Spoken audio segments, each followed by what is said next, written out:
I welcome to all my students in our English class. Students, today we will study about our third chapter or इसका second part, The Black Aeroplane, written by Frederick Forsyth.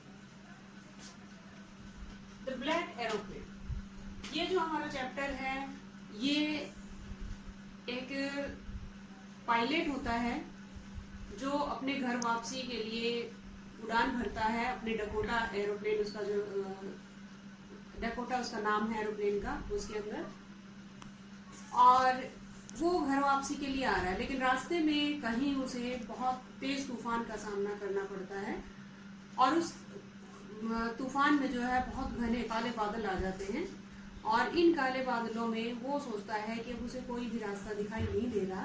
उसका जो aeroplane है उसका fuel, ईंधन भी खत्म होने वाला है, लेकिन तभी जो है एक ब्लैक एरोप्लेन पता नहीं कहाँ से आता है और वो उसको जो है रास्ता दिखाता है।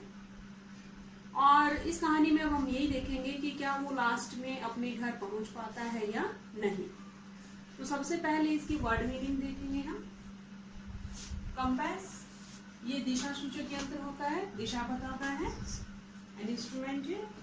यूज मीन्स बड़ा, बिग। फॉलो मीन्स होता पीछा करना। कम, आफ्टर, ये इनके सिनोनिमस है। फ्राइटन मीन्स डरा हुआ, इसके लिए दूसरा वर्ड यूज होता है टेरिफाइड। अराइव मीन्स पहुंचना। रीच, इसके लिए दूसरा वर्ड है। इंस्ट्रूमेंट अप्लायंसेस होते हैं और फ्यूल जो है हम ईंधन के लिए यूज करते हैं, फायरवुड है, petrol, diesel etcetera. So let's start our chapter. The moon was coming up in the east behind me. यहाँ पर जो मी है ये पायलट के लिए यूज हुआ है। पैसेज हम करते हैं उसमें पूछा जाता है कई बार कि मी किसके लिए यूज हुआ है, तो me is used for the pilot. Pilot narrative form में इस चैप्टर को बता रहा है कि जो मून है वो coming up in the east, वो ईस्ट से उसके पीछे पीछे आ रहा था। And stars were shining in the clear sky above me, और जो तारे थे वो क्लियर आसमान में जो है बिल्कुल चमक रहे थे। इट मीन्स मौसम बड़ा साफ था। There wasn't a cloud in the sky, आसमान में एक भी बादल नहीं था। I was happy to be alone high up above the sleeping countryside. Countryside word use होता है जो रूरल एरिया होते हैं, ग्रामीण इलाके होते हैं उनके लिए। तो मैं खुश था इतनी ऊंचाई पर, और above the sleeping country side, और नीचे क्या थे, गांव के जो लोग थे वो सो रहे थे। I was flying my old Dakota aeroplane over France back to England, और मैं जो है अपना ओल्ड डकोटा, इसमें आपको डकोटा इसका नाम याद रखना है, एरोप्लेन है इसका, वो फ्रांस से जो है मैं उसके अंदर बैठकर इंग्लैंड जा रहा था। I was dreaming of my holiday, और मैं सपने देख रहा था मेरी छुट्टियों के। And looking forward to being with my family, और किस तरीके से जो मैं अपने परिवार के साथ रहूँगा। I looked at my watch, मैंने अपनी घड़ी में टाइम देखा। 1:30 इन द मॉर्निंग, सुबह के जो है 1:30 1:30 बजा था। I should call Paris control room, I thought, मैंने सोचा कि मुझे जो है पेरिस कंट्रोल रूम को कॉल करना चाहिए। As I looked down past the nose of the aeroplane I saw the lights of a big city in front of me, और जैसे ही जो है लुक डाउन पास्ट, मैंने जो है नीचे की तरफ देखा, तो मैंने क्या देखा कि मेरे सामने लाइट्स थी एक बहुत बड़े शहर की। इन फ्रंट ऑफ मी मतलब मेरे सामने। I switched on the radio, switch on means चलाया, मैंने चालू किया अपना रेडियो। एंड सैड, और कहा, Paris control Dakota DS 088 here. तो ये जो है वहाँ पर रेडियो से कंट्रोल रूम के अंदर कांटेक्ट करने की कोशिश कर रहा है, और ये वहाँ पर कहता है, कैन यू हियर मी, क्या तुम मुझे सुन सकते हो। I am on my way to England, मैं इंग्लैंड जा रहा हूँ। ओवर मीन्स अब उसने अपनी बात ख़त्म कर ली है। The voice from the radio answered me immediately, तो जो वॉइस है फ्रॉम द रेडियो से जो है उसे आंसर मिलता है इमीडिएटली, तुरंत। DS 088 I can hear you ought to turn 12 degree west now, और जो है कंट्रोल रूम से उसको कहा जाता है कि आपको 12 डिग्री जो है वेस्ट की तरफ घूमना है। DS-088 और आई चेकड द मैप, मैंने मैप चेक किया, एंड द कंपास और कंपास चेक किया, switched over to my second and last fuel tank and turn the Dakota 12 degree west towards England. और मैंने जो है फिर अपने डकोटा एरोप्लेन को 12 डिग्री घुमाकर जो है मैं इंग्लैंड की तरफ चल पड़ा। I will be in time for breakfast I thought, मैंने सोचा कि मैं जो है ब्रेकफास्ट तक वहाँ पहुँच जाऊँगा। A good big England breakfast, और मैं एक अच्छा सा जो है इंग्लैंड के अंदर ब्रेकफास्ट लूँगा। एवरीथिंग वॉज गोइंग वेल, सब कुछ ठीक चल रहा था। It was an easy flight, और ये बहुत आसान उड़ान थी, यानी मुझे किसी तरह की कोई भी दिक्कत नहीं थी। Paris was about 150 kilometres behind me when I saw the clouds. Paris जो है लगभग 150 किलोमीटर था बिहाइंड मी, मेरे पीछे, जब मैंने देखा आई saw the clouds, storm clouds, और बादल ही नहीं बल्कि कैसे तूफानी बादल थे। दे वर ह्यूज, बहुत बड़े थे वो आकार में। They looked like black mountains standing in front of me across the sky, और वो जो है बिल्कुल ऐसे लग रहे थे जैसे मानो पहाड़ हों, काले पहाड़ हों जो मेरे सामने खड़े हुए थे आसमान में। I knew I could not fly up, मुझ जानता था कि मैं उड़ नहीं सकता। एंड ओवर दैम, यानी ना तो मैं उनके ऊपर से उड़ सकता था और ना ही उनको क्रॉस करके। And I did not have enough fuel to fly around them to the north और साउथ, और ना ही मेरे पास इतना फ्यूल था, यानी मेरे एरोप्लेन में इतना ईंधन भी नहीं था कि मैं जो है नॉर्थ या साउथ की तरफ होकर घूम कर जा सकूँ। I ought to go back to Paris I thought, मैंने सोचा कि मुझे जो है पेरिस वापस जाना चाहिए। But I wanted to get home, लेकिन मुझे तो घर जाना था। आई वांटेड दैट ब्रेकफास्ट, मुझे वो ब्रेकफास्ट चाहिए था। आई टेक द रिस्क, इसलिए मैंने सोचा कि मैं रिस्क लूँगा। And flu that old Dakota straight into the store, और मैंने सीधा जो है उस तूफान के अंदर अपने डकोटा को डाल दिया। Inside the clouds everything was suddenly black, और जब मैं उन क्लाउड्स के अंदर गया तो सब कुछ एकदम से ब्लैक, काला हो गया। It was impossible to see anything outside the aeroplane,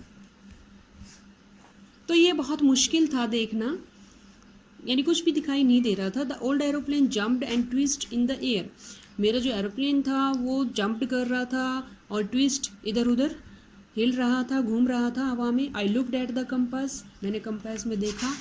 I couldn't believe my eyes, और मुझे अपनी आंखों पर विश्वास नहीं हुआ। The compass was turning round and round and round, और जो कंपास था उसके अंदर जो है वो बार बार घूम रहा था, उसके अंदर जो सुई थी वो घूम रही थी। इट वॉज डेड, और ये मर चुका था। It means it was out of order, वो काम नहीं कर रहा था। It would not work, the other instruments were suddenly dead, और जो मेरे दूसरे इंस्ट्रूमेंट्स थे वो भी जो है धीरे धीरे सडनली अचानक से जो है काम करना छोड़ दिया उन्होंने। आई ट्राइड द रेडियो, मैंने फिर रेडियो पे कोशिश की। Paris control, can you hear me, क्या आप मुझे सुन सकते हो? देयर वॉज नो आंसर, लेकिन वहाँ पर कोई आंसर नहीं था। The radio was dead too, जो रेडियो था वो भी काम नहीं कर रहा था। I had no radio, no compass, and I could not see where I was, और मेरे पास ना रेडियो था ना कंपास था, और मुझे पता नहीं था कि मैं कहाँ पर हूँ। I was lost in the storm, और जो है मैं तूफान में खो चुका था। Then in the black cloud quite near me, और फिर जो काले बादल थे वो मेरे नज़दीक थे। आई सा अनदर एरोप्लेन, अब मैंने एक दूसरा एरोप्लेन देखा। It had no lights on its wings, और इसके जो विंग्स थे एरोप्लेन के, हमने देखा होगा विंग्स होते हैं, उनके ऊपर कोई भी लाइट नहीं थी। But I could see it flying next to me through the storm, लेकिन मैं देख सकता था कि वो जो है उस तूफान में मेरे आगे था। I could see the pilots face, मैंने उस पायलट का फेस देखा। टर्न टुवार्ड्स मी, वो मेरी तरफ मुड़ा। I was very glad to see another person, और मैं बड़ा खुश था। ग्लैड मीन्स हैप्पी, वो खुश था दूसरे पर्सन को देखकर, व्यक्ति को देखकर। He lifted one hand and waved, उसने एक हाथ उठाया और उसको हिलाया। Follow me, he was saying follow me, मानो कोशिश कर रहा था कि मेरे पीछे आओ। He knows that I am lost, I thought, मैंने सोचा कि उसको पता है कि मैं गुम हो गया हूँ। He is trying to help me, और वो कोशिश कर रहा है मेरी सहायता करने की, जो है वो कोशिश कर रहा है। He turned his aeroplane slowly to the north in front of my Dakota, और उसने अपना जो एरोप्लेन है वो धीरे से नॉर्थ की तरफ किया, so that it would be easier for me to follow him, ताकि जो है ये चीज़ मेरे लिए ईजी हो उसको फॉलो करना।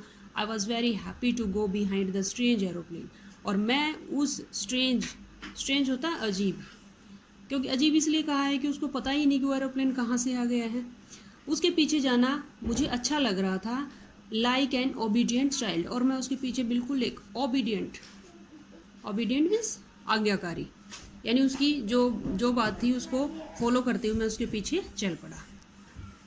After half an hour the strange black aeroplane was still there in front of me in the clouds, और जो है हाफ एन आवर के बाद भी वो जो स्ट्रेंज एरोप्लेन था वो वहीं था मेरे सामने क्लाउड्स के अंदर। Now there was only enough fuel in the old Dakota's last tank to fly for 5 or 10 minutes before.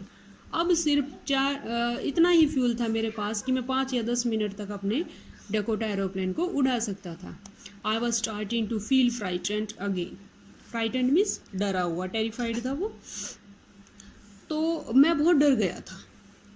But then he started to go down and I followed through the storm. और फिर जो है वो नीचे की तरफ गया और मैंने जो है उस स्टोर्म में उसका पीछा किया। Suddenly I came out of the clouds, और जल्दी ही जो है मैं उन बादलों से बाहर आ गया। एंड आई सा 2 long straight lines of lights in front of me, और फिर मैंने वहाँ पर 2 बिल्कुल सीधी लाइनें देखी जिनके ऊपर लाइट्स थी। इट वॉज ए रनवे, ये क्या था?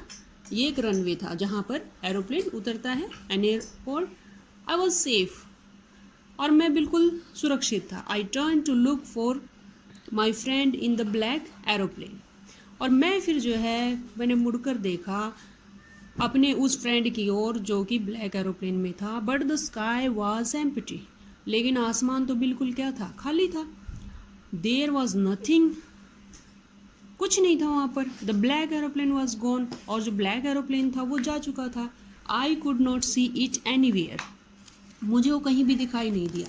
आई landed and was not sorry to walk away from the old Dakota near the control tower, मैंने फिर वहाँ पर लैंड किया और जो है मैं अपने कंट्रोल टावर की ओर गया। I went and asked a woman in the control centre where I was and who the other pilot was, और मैंने वहाँ पर जाकर एक मोमेंट बैठी थी, उससे पूछा कि वो जो दूसरा पायलट था वो कहाँ है। आई वॉन्ट टू से थैंक यू, मैं उसे थैंक यू कहना चाहता हूँ। She looked at me very strangely, वो लेडी जो है फिर मुझे देखने लगी बहुत ही अजीब तरीके से। एंड देन लाफ्ड, और फिर हंसने लगी।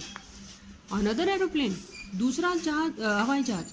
अब देर इन दिस स्टॉर्म, इस स्टॉर्म में no other aeroplanes were flying tonight, आज रात को जो है कोई भी एरोप्लेन नहीं उड़ा। US was the only one I could C in on the radar, केवल तुम्हारा ही जो है एरोप्लेन था जो रेडार पर मैंने देखा। So who helped me to arrive there safely without a compass और a radio and without any more fuel in my tank. तो फिर ये कौन था जिसने मेरी सहायता की थी बिना कंपास के, रेडियो के, और ज़्यादा ईंधन बचा हुआ नहीं था मेरे टैंक्स में, फिर भी जो है मुझे नीचे लाने में किसने सहायता की? Who was the pilot on the strange black aeroplane, उस ब्लैक एरोप्लेन के अंदर कौन पायलट था? फ्लाइंग इन द स्टॉर्म, जो कि तूफान में उड़ रहा था, विदाउट लाइट्स, बिना लाइट्स। तो ये जो सारे क्वेश्चंस हैं ये पायलट के दिमाग में चल रहे हैं कि ये कहाँ से कौन आया मुझे बचाने के लिए, तो इस सारे क्वेश्चंस उसके दिमाग में चल रहे हैं। तो student, in this way we see कि ये एक मिस्टीरियस स्टोरी है। मिस्टीरियस मीन्स रहस्यमयी। अब पायलट को पता नहीं चलता कि उसकी सहायता करने के लिए कहाँ से एरोप्लेन आया, पायलट कौन था, और ये भी बड़ी हैरानी की बात है कि वो रेडार पर भी नहीं दिखा। तो मिस्टीरियस है, लास्ट में तक हमें पता नहीं चलता कि ब्लैक एरोप्लेन चला कौन रहा था। तो आई होप कि आपको अच्छे से समझ में आ गई होगी। सो हम मिलते हैं अपनी नेक्स्ट वीडियो में। Thank you.